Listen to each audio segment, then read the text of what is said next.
Queridos irmãos, é sempre com alegria que nós nos reunimos para cultuar ao Senhor, meditar na Sua palavra, cantar louvores e, reunidos como família, adorarmos ao Senhor. Vou ler um texto da palavra de Deus, convido a igreja a abrir a Bíblia neste lugar. Na verdade, eu lerei 3 textos e vou convidar a igreja a seguir nestes 3 textos. Marcos capítulo 10, versículo 46, por favor. Marcos capítulo 10, versículo 46. Marcos 10, 46. A mesma história contada pelos 3 evangelistas. Faço questão de ler os 3 textos e já pedindo aos irmãos que, ao lerem, possam ir entendendo que a Bíblia está se complementando. São 3 evangelistas falando do mesmo evento e os 3 com particularidades interessantes. Primeiro, Marcos 10, 46. E foram para Jericó. Quando ele saía de Jericó, juntamente com os discípulos e numerosa multidão, Bartimeu, cego, mendigo, filho de Timeu, estava sentado à beira do caminho. E ouvindo que era Jesus o Nazareno, pôs-se a clamar: Jesus, filho de Davi, tem compaixão de mim. E muitos o repreendiam, para que se calasse, mas ele cada vez gritava mais: Filho de Davi, tem misericórdia de mim. Parou Jesus e disse: chamai-o. Chamaram então o cego, dizendo-lhe: tem bom ânimo, levanta-te, ele te chama. Lançando de si a capa, levantou-se de um salto e foi ter com Jesus. Perguntou-lhe Jesus: que queres que eu te faça? Respondeu o cego: mestre, que eu torne a ver. Então Jesus lhe disse: vai, a tua fé te salvou. E imediatamente tornou a ver e seguia a Jesus estrada fora. Agora, Mateus, capítulo 20, versículo 29. Mateus, capítulo 20, versículo 29. Mateus 20, 29.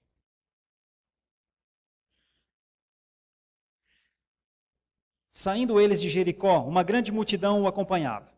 E eis que 2 cegos, assentados à beira do caminho, tendo ouvido que Jesus passava, clamaram: Senhor, filho de Davi, tem compaixão de nós. Mas a multidão os repreendia, para que se calassem. Eles, porém, gritavam cada vez mais: Senhor, filho de Davi, tem misericórdia de nós.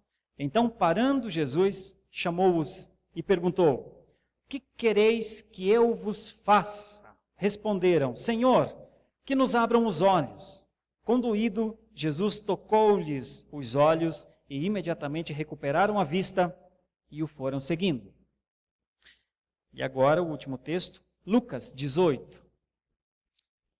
Lucas, Marcos, provavelmente o primeiro evangelho escrito, Mateus, e por fim Lucas, já numa perspectiva mais completa ainda. Aconteceu que ao aproximar-se ele de Jericó, estava um cego assentado à beira do caminho, pedindo esmolas. Algumas diferenças com os outros 2 textos, porque os outros 2 textos falam que Jesus estava saindo de Jericó.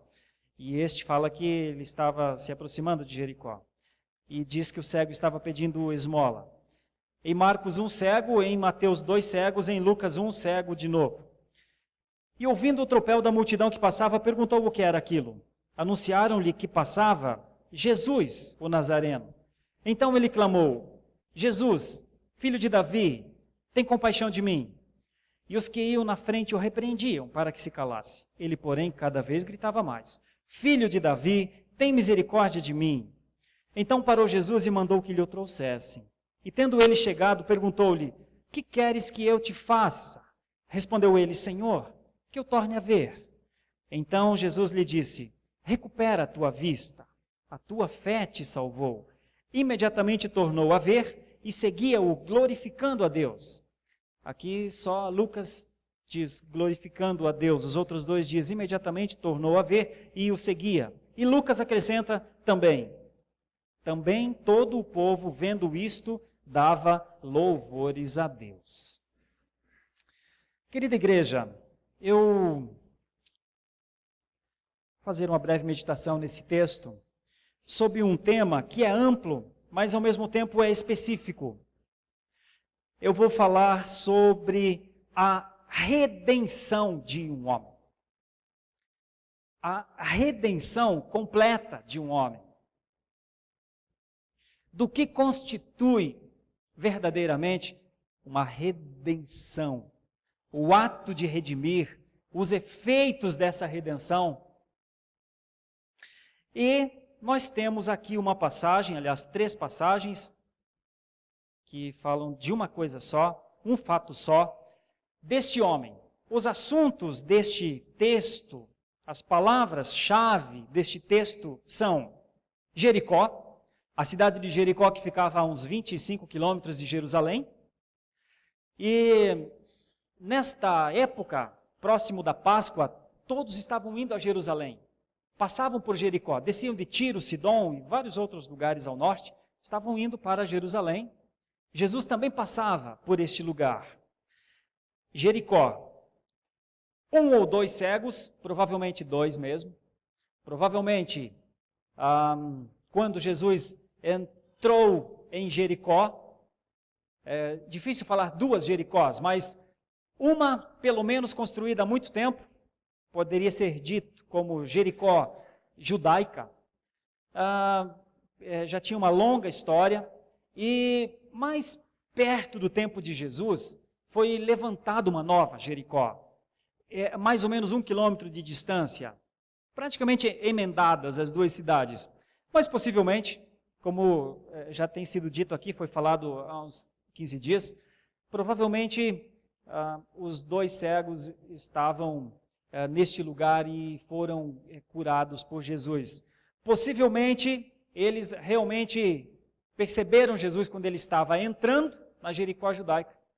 E o texto mesmo diz que eles iam atrás dele, dizendo, tem misericórdia, tem compaixão. E provavelmente, então, antes de sair da cidade, Jesus curou este homem ou estes homens. Então, é isso. Jericó, 1 ou 2 cegos, a pessoa de Jesus, contada por Marcos de uma maneira, por Mateus de outra maneira, por Lucas de outra maneira. Marcos parece estar acompanhando a trajetória de Jesus. No começo do evangelho de Marcos, Marcos narra a cura de um cego também. Em Marcos 8, parece que Jesus está dando início a uma busca pelos seus discípulos. Quem seriam os seus discípulos? E então ele encontra um homem cego e com lama, o cura. E agora parece que Marcos conclui esta ideia de Jesus em busca dos seus discípulos, novamente curando um homem. Aqui, o último dos milagres de Jesus antes de entrar em Jerusalém. Na perspectiva de Marcos, Jesus compondo o seu grupo de discípulos. Na perspectiva de Mateus, a pessoa de Jesus como o rei, o mestre davídico, e então circulando pelo seu reino e voltando a Jerusalém, na Páscoa, local de coroação, talvez, local onde o rei estabeleceria ou seria reconhecido. Na perspectiva de Lucas, uma narração com detalhes mostrando que o Senhor Jesus Cristo estava agindo como o Filho do Homem com poder para salvar. Então, são alguns assuntos. Jesus, na perspectiva dos 3. Os 3 parecem enaltecer a compaixão e misericórdia de Jesus por este homem. E este homem, então, com 2 estados de vida muito diferentes. Um antes do contato com Jesus, o outro completamente diferente depois do contato com o Senhor Jesus Cristo. Jerusalém ficava a 25 quilômetros mais ou menos de Jericó, eles estavam se encaminhando para Jerusalém para a festa da Páscoa. Essa cidade de Jericó é muito falada na Bíblia desde os tempos mais antigos. Foi a cidade que Josué destruiu para entrar pela zona sul, vamos dizer, de Canaã, quando entrou na terra prometida. Jericó está sempre em torno da vida do povo de Deus. Aqui mais perto desse tempo, era uma cidade próspera, porque o rei Herodes tinha feito dela sua capital de inverno, com um palácio, com um anfiteatro, com um hipódromo, e muito embelezada, num estilo helênico, muitas palmeiras, sicômoro onde Zaqueu estava em cima dele, quando viu Jesus passar, contado logo à frente em Lucas capítulo 19. Arquitetura romana, uma bela cidade.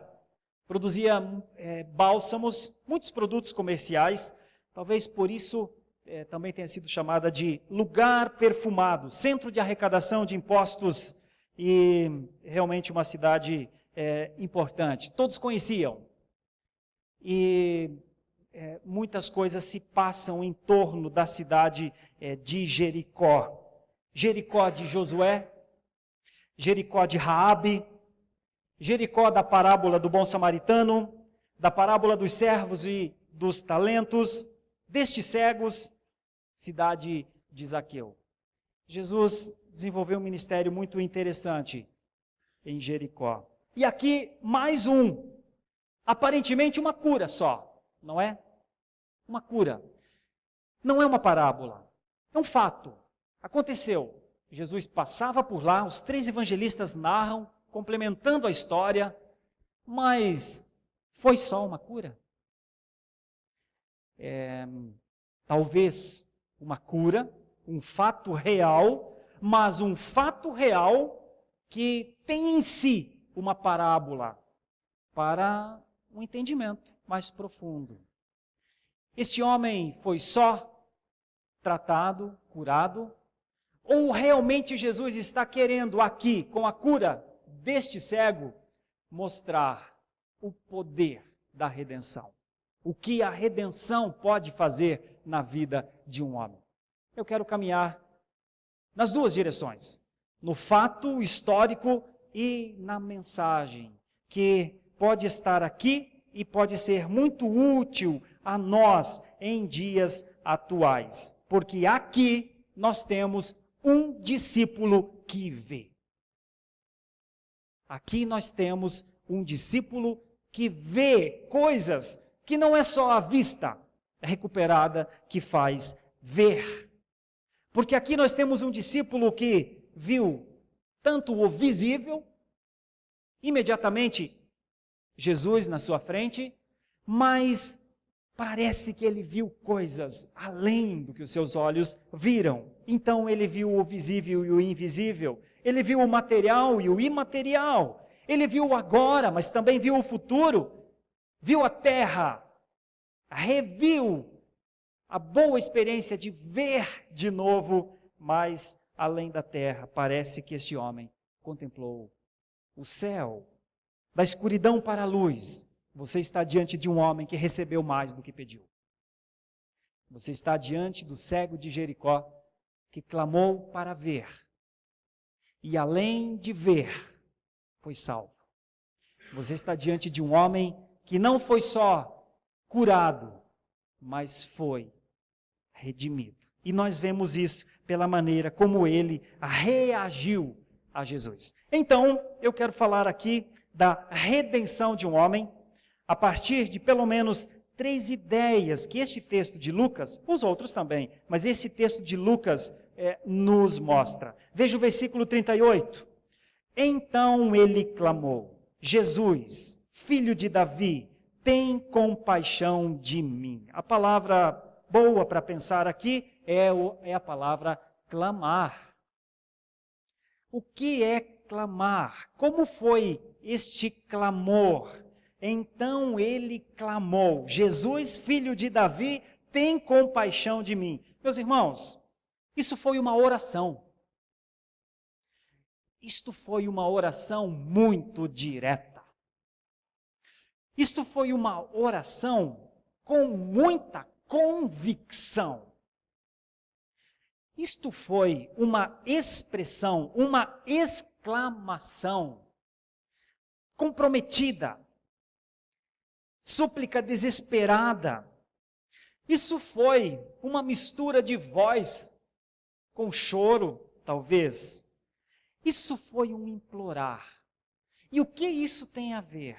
aqui com o texto, meus irmãos, é porque parece que quando este homem gritou, Jesus, filho de Davi, tem compaixão de mim, e enquanto a multidão o repreendia e pedia que ele não fizesse mais aquele som estridente, aquele grito horroroso, aquele grasnar de uma ave,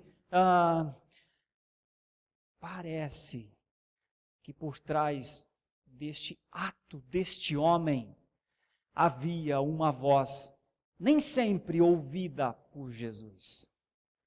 Voz de alma. Voz do interior do homem.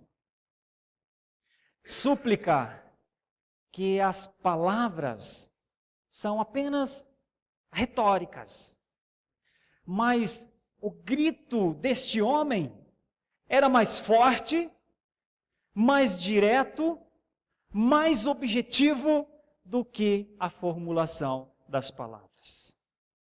E é aqui que nós temos uma coisa muito significativa. Aqui nós temos um homem de um estado natural de ceguidão, de pobreza, de um ser necessitado, vivendo uma provação pessoal, mas que tinha uma certeza: Jesus poderia ajudar. Entendia que o Jesus Nazareno que passava por ali podia ouvir o grasnar de um alijado, de um desprezado, de alguém que talvez cansado de pedir e não ser ouvido, não tem paciência para falar palavras bonitas na sua oração, está apressado, precisa falar com o filho de Davi, precisa pedir ao Messias, por isso a expressão filho de Davi. Aqui a expressão de alguém que sabia que estava diante do Messias e não importava o que os que estavam do lado pensassem. Meus irmãos, quantas coisas aqui, uma só, como pessoas se preocupam com as pessoas que estão do lado. Hoje pela manhã, reverendo Augustus, na exposição sobre o Pai Nosso, na aula de Escola Bíblica Dominical, lembrou-nos, Jesus quando ensinou a orar, disse: tomem cuidado, por favor, não orem como se orassem para as pessoas, não falem palavras bonitas para serem lisonjeados. A oração não é para homens, a oração é o canal de contato com o Senhor.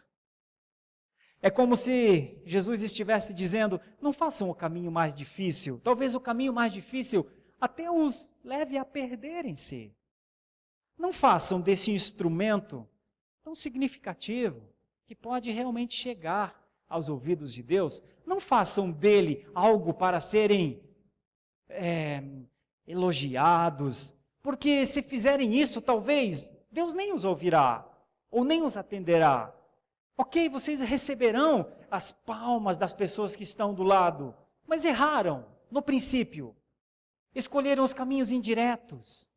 Escolheram os caminhos que talvez não haja ponte para chegar. Então este cego, ou estes cegos, talvez nos ensinem um princípio bem interessante acerca da oração. Eles sabiam que não importava o que as pessoas pensassem, desde que o Messias os ouvisse. Irmãos, qual é a oração que o Messias ouviu? A oração que saiu do coração, a oração mais direta, a oração mais simples, mas uma oração que trazia consigo um peso de realidade que muitas vezes pessoas se esforçam para dar nas boas palavras, mas não conseguem, porque a voz da alma sempre é mais direta do que muitas vezes as elucubrações humanas. Bom, aqui nós temos um homem que tem uma oração direta, uma exclamação, e não o faz uma vez só. Várias vezes diz o texto. E de novo nós tomamos o ensino de Mateus 6, quando Jesus disse, não vãs repetições. Não falar, falar, falar, falar. Não repetir. Não. Mas insistir, sim. Irmãos, a insistência na oração demonstra, entre outras coisas, o quanto nós queremos aquilo. O quanto estamos seguros daquilo. A insistência na oração demonstra, entre outras coisas, se somos perseverantes, como Ele nos ensinou a ser. A melhor maneira de Deus ver se somos perseverantes, com certeza, é na oração, porque é direto com Ele. Então, este cego, desvalido de tudo, alguém que, desprezado pelo seu estado, pode se tornar um mestre para nós, quando nos ensina duas coisas muito significativas acerca da oração. Faça-a com o coração, faça-a de acordo com a necessidade da alma, e a faça sem se preocupar com as pessoas, mas a faça com persistência. E aqui nós temos então um homem que com convicção, com insistência, clamou várias vezes, percorreu o caminho mais curto, a linha mais reta, para chegar àquilo que nós chamamos de o coração de Deus. Irmãos, eu poderia falar muito mais coisas acerca deste homem. Poderia falar que ele fez uma oração sem vaidade.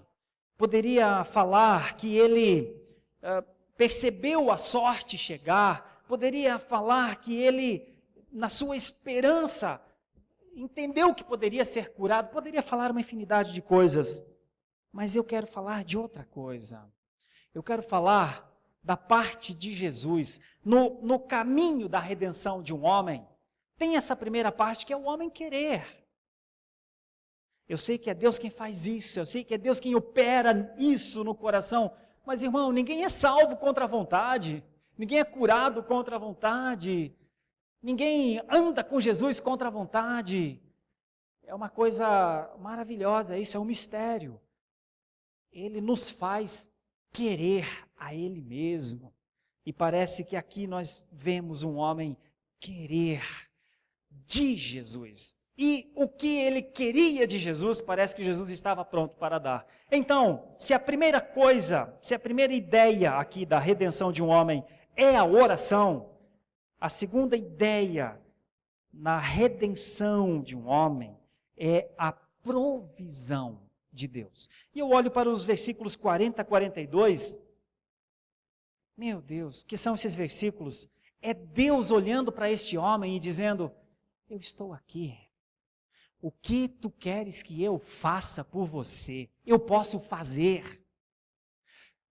E a expressão grega é fazer, sabe? É uma coisa maravilhosa. É como se Deus dissesse, eu estou aqui com condições de produzir, de construir, de formar, de modelar, de ser o autor de algo importante na sua vida. Eu estou aqui com o poder, com um poder que o homem não tem para fazer algo em favor.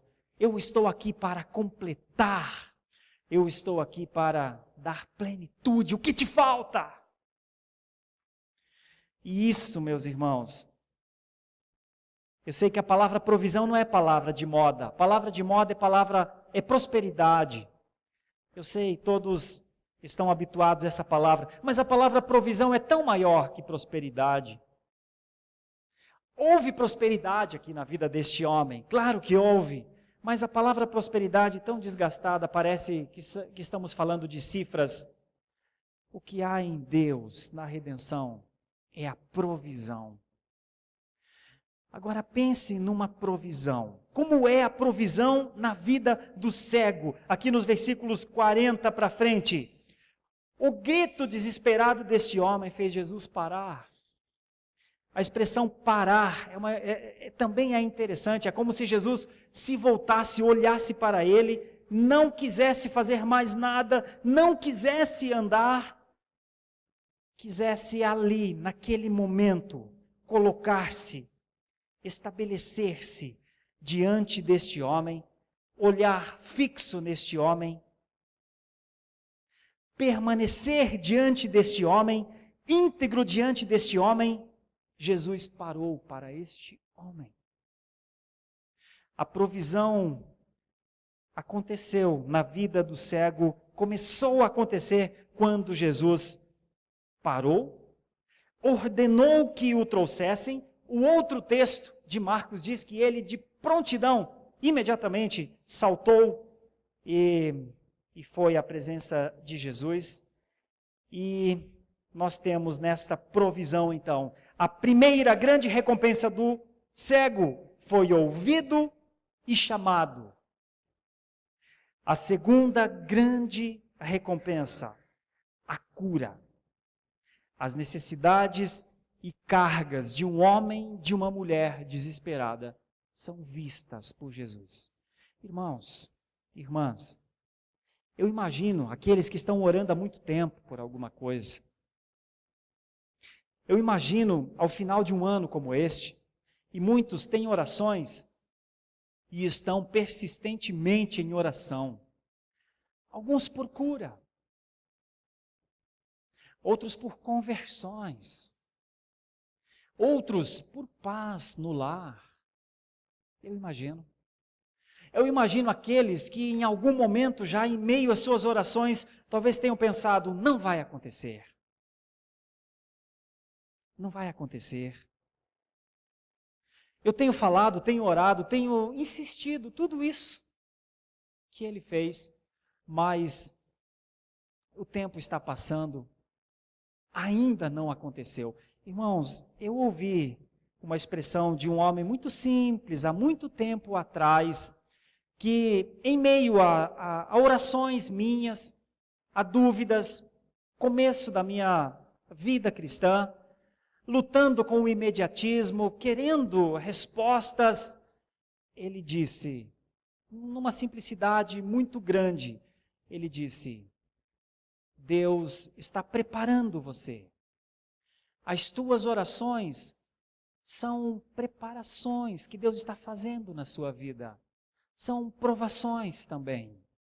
Espera no Senhor, confia nele e não precisa temer o tempo. Ora ao Senhor, não para de orar ao Senhor. Se é a vontade do Senhor, se o Senhor entender que esta oração é justa, é digna, faz bem a sua vida, faz bem a vida de alguém, Ele vai atender. E se o Senhor não atender isso que tu estás pedindo, quando fores mais maduro um pouco, também entenderás. Para um jovem de 20 e poucos anos é difícil de entender isso, porque ele quer, ele quase exige, ele pensa em técnicas para fazer Deus atender, não é? Ele sofre, mas para um homem que passou dos 40, faz sentido. Hoje faz sentido. Pois este homem teve, na provisão de Deus, a sua necessidade atendida e a sua carga retirada. Por quê? Porque Deus quis. Irmão, confia no querer de Deus. Irmão, não para com a oração. Porque o parar com a oração, o parar com o clamor, o parar com a voz da alma, de alguma maneira está dizendo que você mesmo desistiu do que você quer. Então, se tem sentido, então não para. Então, se é importante, não desiste. Eu sei que o final de um ano pode representar uma coisa boa e uma coisa ruim. E a coisa ruim é mais um ano, e não fui ouvido. Um testemunho pessoal, irmãos. Eu tenho algumas orações não atendidas. Orações de muito tempo, não atendidas. Talvez eu precise ter 50 para ter as orações atendidas. Eu não sei. Talvez eu precise amadurecer mais para respeitar a sabedoria de Deus. Irmão, não faz da sua sabedoria uma maneira de confrontar a Deus e de exigir de Deus. Tão somente confie os seus pedidos ao Senhor. Persevere na oração e talvez, e eu espero que sim, o Senhor pare e se volte para você e faça. Quando nós oramos pelos nossos irmãos doentes, nós oramos nesse sentido. Nós sofremos com os seus sofrimentos. Nós queríamos vê-los bem. Mas até o sofrimento é um instrumento de Deus para trabalhar na vida do homem. A provisão de Deus inclui, entre outras coisas, passarmos pelas horas difíceis. Porque Deus, na sua provisão, está trabalhando em nós, fortalecendo-nos talvez para coisas mais difíceis ainda. Qual foi o maior problema do cego? Ser cego? Qual foi a maior demanda dele? O que mais exigiu dele? A sua fraqueza física ou depois ser um apologeta da fé? E talvez ter de morrer, como muitos morreram? Ah, meus irmãos, a provisão de Deus é suficiente para a sua oração. Confie nisso e continue. E nós vemos uma terceira coisa nessa caminhada da redenção de um homem. A oração, a provisão de Deus e, por último, algo de significado bem importante que é a prontidão deste homem. Veja o versículo 43. Imediatamente tornou a ver e seguia-o glorificando a Deus. Também todo o povo vendo isso dava louvores a Deus. Irmãos, recuperar a vista é sempre motivo de gratidão. Seguir a Jesus é uma coisa muito significativa, muito importante, mas você pode lembrar de Pedro, rapidamente, que seguia a Jesus de longe, diz o texto. Muitas pessoas seguiram ao Mestre à medida, no limite das suas condições, dos seus medos, das suas frustrações. Seguiram a Jesus, mas sempre se resguardando. Se eu tiver de ser identificado com Ele, eu digo que eu só estou perto. Então, só o seguir parece que não foi suficiente ao cego de Jericó. Os dois outros evangelistas dizem que ele o seguia, mas Lucas diz que ele glorificava a Deus. E a expressão glorificar a Deus é de particular importância a um homem redimido.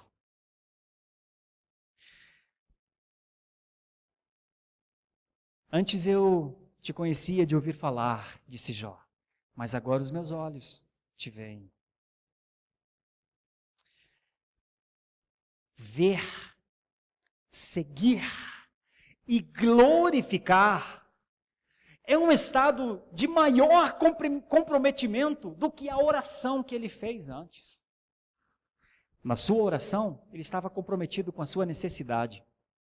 Na glorificação, ele está comprometido com o Deus da redenção, com o Mestre que tanto atraía seguidores como opositores. Os seguidores não seriam ofensivos a Jesus, mas os opositores sim. Seguir e glorificar e dar glórias a Deus, dizendo publicamente, opinando publicamente, exaltando publicamente, celebrando publicamente, honrando a Deus publicamente.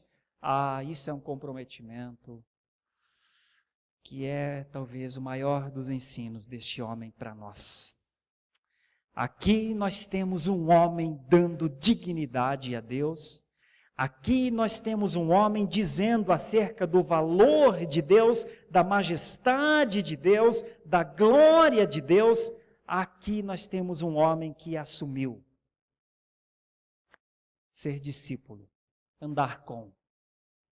E andar com, apesar, ou com a sua própria vida, com ônus próprio. Aqui, talvez, o grande ensino do cego de Jericó. Uma prontidão desejosa de ver no povo de Deus.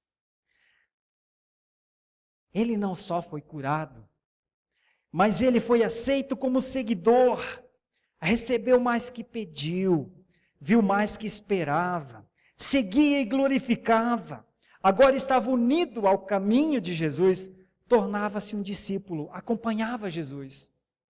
E ainda tem uma outra surpresa que é ver todo o povo fazer a mesma coisa. Agora sim, Jesus tem um discípulo que vê. 3 coisas, irmãos, para a gente pensar acerca da redenção de um homem, acerca da sua redenção. Quando falar com Deus, fala de todo o coração, tá? Não precisa usar palavras bonitas. As palavras não são um instrumento maior da nossa oração. Algumas pessoas têm timidez de orar, mas muitas vezes a timidez de orar é a maquiagem de um orgulho, o medo de ser julgado porque não tem palavras bonitas, o medo de falar e ser julgado como não tão crente assim. Você pode ter certeza que a última coisa que esse homem se preocupou foi com isso. Então não te preocupe também. Não ore para homens. Se quiser orar para homens, faça poemas, faça discursos, escreva cartas belíssimas, fala ao homem. Mas quando orar, é com Deus. E aí, tem que ser direto. Quando orar, ora com convicção, ora com fé, que são, aliás, as doutrinas teológicas que estão como suporte deste momento na vida deste homem. Ora com esperança, ora na certeza que está falando com um Deus que ama, ora na certeza que está falando com um Deus que tem provisão para atender a oração. As doutrinas basilares deste texto são a graça de Deus. Quem não confia na graça de Deus, nem deveria orar. Faz as coisas por si só. Mas quem confia na graça de Deus, sabe que a graça de Deus vem como dádiva. Não por méritos, nem por uma oração bonita. A graça de Deus vem pela graça de Deus. Quando orar, ora com esperança. É possível que a oração não tenha sido atendida ainda mesmo. Mas o que lhe impede de esperar dias melhores? Ao orar, ora na esperança de que Deus, que é amor, como diz o texto, caridoso, misericordioso,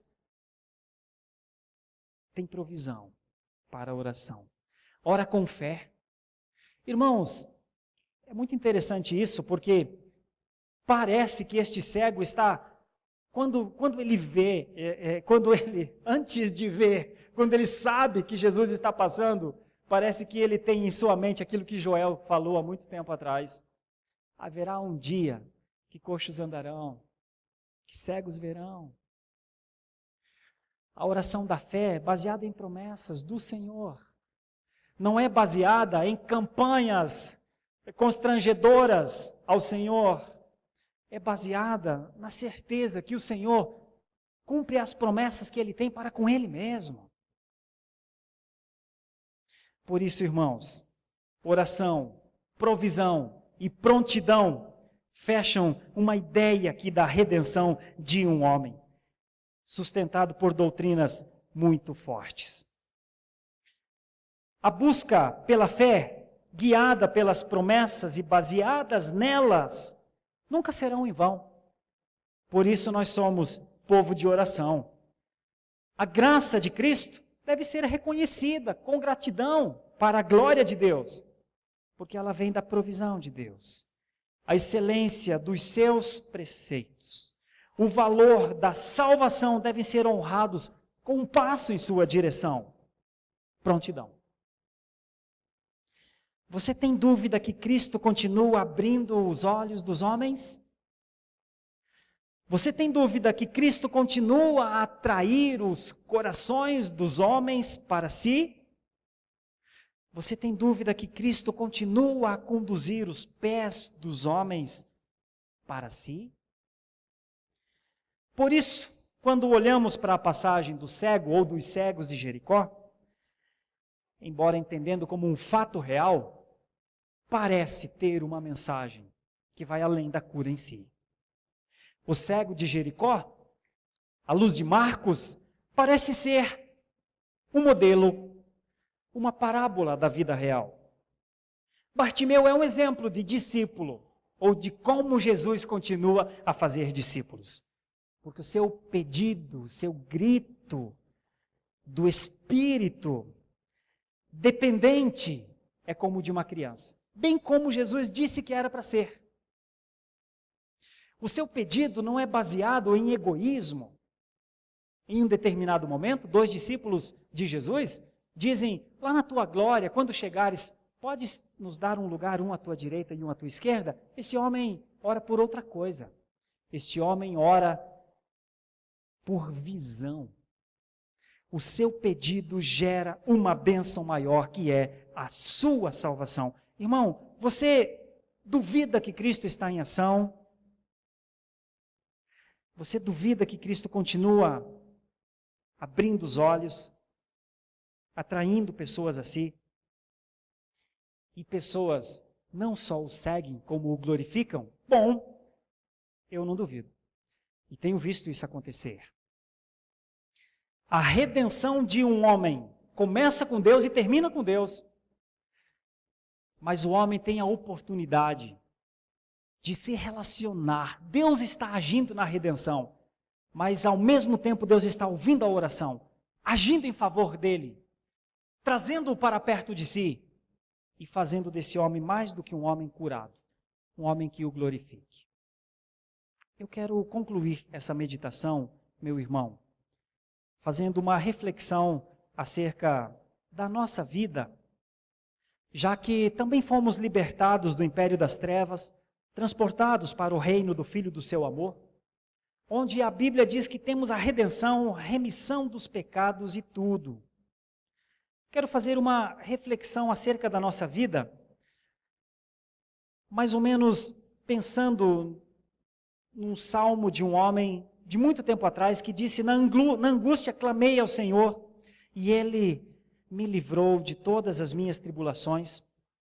Quero fazer uma reflexão acerca da nossa vida, pensando nas promessas de Deus, que um dos profetas do Antigo Testamento escreveu. Ele disse assim, haverá um dia que surdos ouvirão, que cegos serão livres da escuridão e livres das trevas verão. Irmãos, quero fazer uma reflexão acerca da nossa vida, pensando que um homem, em determinado dia, andava caçando o povo de Deus, inimigo do povo de Deus que era, foi cegado pelo próprio Deus, ficou sem ver, e em seguida foi curado da sua cegueira. E quando Jesus falou com ele, esse homem era Paulo, Jesus disse uma coisa muito significativa, levanta-te, firma-te sobre os teus pés, porque por isto te apareci, para te constituir ministro e testemunha, tanto das coisas em que me viste, como daquelas pelas quais te aparecerei ainda, livrando-te do povo e dos gentios para os quais eu te envio, para lhes abrires os olhos e os converteres das trevas para a luz e da potestade de Satanás para Deus, a fim de que recebam eles remissão de pecados e herança entre os que são santificados pela fé em mim. Quando Paulo teve os seus olhos abertos imediatamente teve o seu comissionamento. E o comissionamento para Paulo foi: assim como eu abri os teus olhos, vai ser instrumento para abrir os olhos dos cegos. Meu irmão, minha irmã, uma reflexão rápida acerca da nossa vida. Somos cegos ou já vemos? Eu sei, provavelmente, quase todos os que estão aqui nessa noite já tiveram seus olhos abertos. Já entenderam o que é provisão de Deus, porque Deus voltou-se com graça na sua direção, abriu seus olhos de maneira que agora nós vemos não só o que vemos, mas as coisas que vemos, algumas delas tememos. E então não queremos nem ver mais de tanto que vemos. É interessante a fé. É interessante os olhos da fé. Com o coração com o coração clamamos ao Senhor, com os olhos da fé, olhamos para as coisas que diante de nós estão. Aqueles que são crentes entendem perfeitamente o que eu falo, porque estão vivendo isso. Mas talvez uma coisa ainda nos falte: o nível de prontidão do cego de Jericó para seguir e glorificar sem parar, não se importando com o que pensem, com o que julguem, com o que façam, com as tentativas de impedir. Então, a aplicação que eu faço a ti nessa noite é: se já vê, já experimentou a provisão de Deus, já tem os olhos da fé, não siga-o de longe. Não siga-o de longe praticando infidelidade contra Deus. Não siga-o de longe praticando infidelidade contra o próximo, às vezes cônjuge. Não siga-o de longe como se, na primeira oportunidade, pudesse se desvencilhar do vínculo, da ligação, do sangue, do selo, porque seguindo-o de longe não te livra de nada. Muito pelo contrário, só o que pode nos livrar é estarmos com Ele.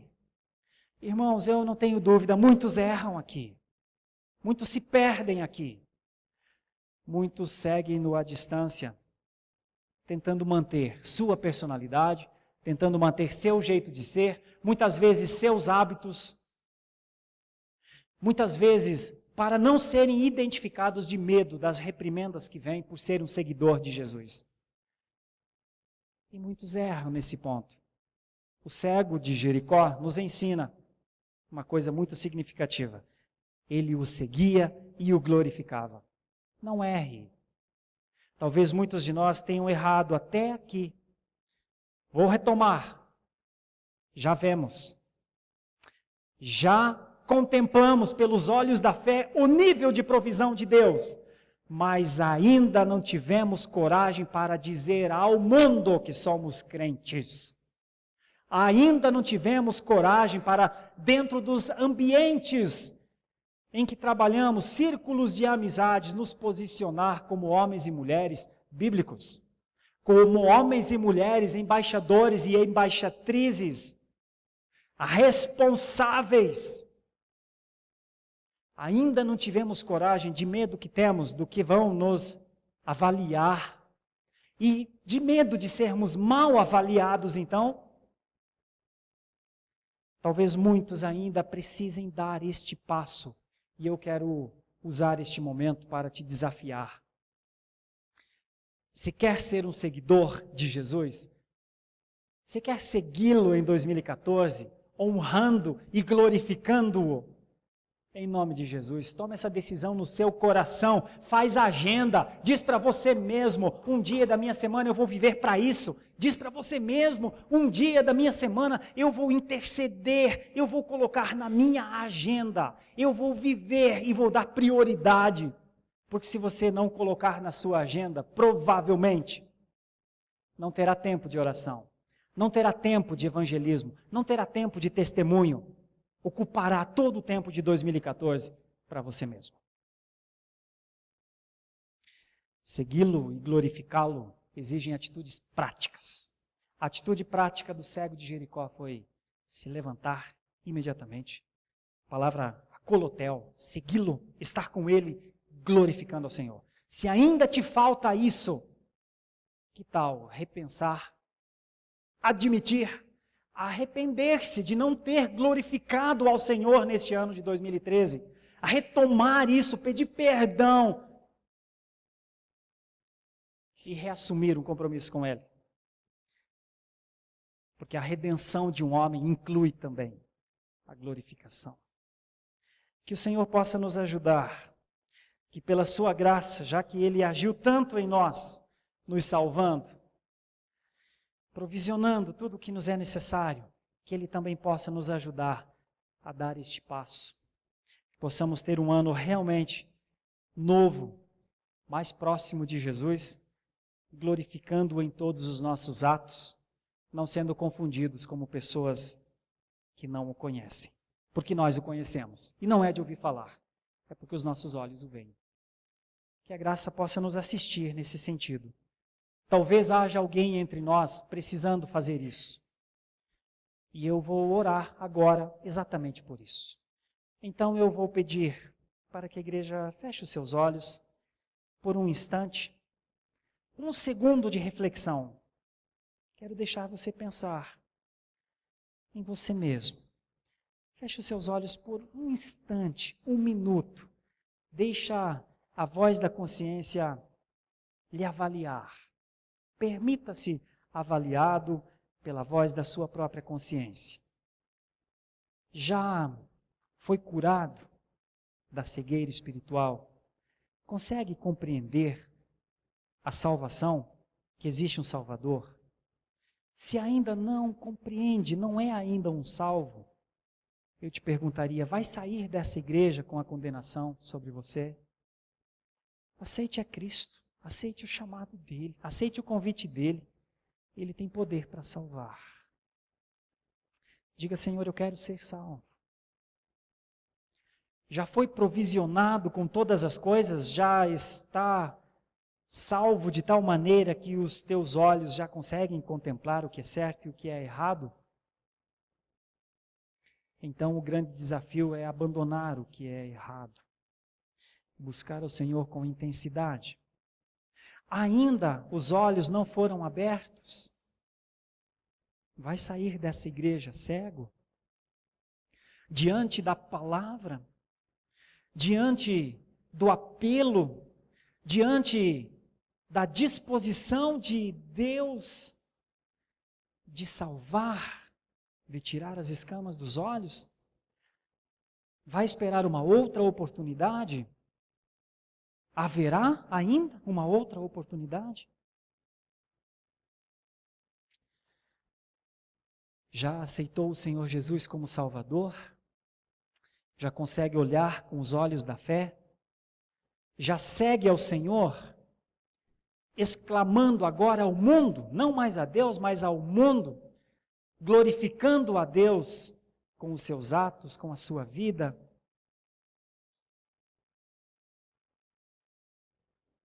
Ainda não faz isso? Ainda vive uma fé tímida? Ainda vive um tempo de distância, de preservação? A minha pergunta seria, para quê? Para quê? Correndo o risco, a distância das boas palavras do Mestre, dos bons ensinos, dos cuidados do Senhor, dos milagres do Senhor? Seguindo-o de longe, para quê? Para salvar a sua vida? A palavra de Deus diz que aquele que quiser salvar a sua vida, perdê-la-á. Mas aquele que entregar a sua vida por Cristo, para o Cristo, a salvará. Último domingo de 2013, dia de reflexão. É dia de redenção. Há alguém entre nós que quer, que precisa. Alguém entre nós que precisa da redenção do Senhor? Aceite-a. Não precisa vir à frente.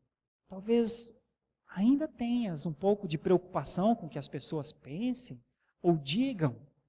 Seja um crente por Cristo, para Cristo.